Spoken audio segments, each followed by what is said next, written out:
When you import a product into your store through Spocket, you can first modify the product name, description, and pricing to make it more appealing and accurate for your audience.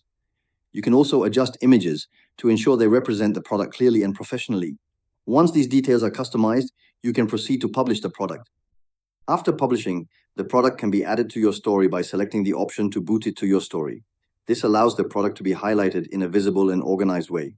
The next important step is to properly categorize your products.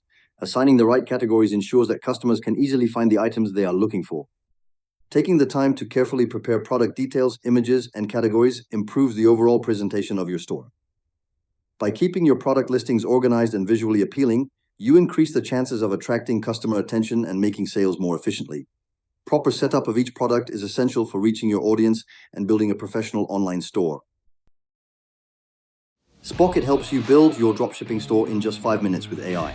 Access high-quality products with super fast shipping from premium US and EU suppliers. Start your free 14-day trial at YB.Digital/drop and revolutionize your e-commerce success today.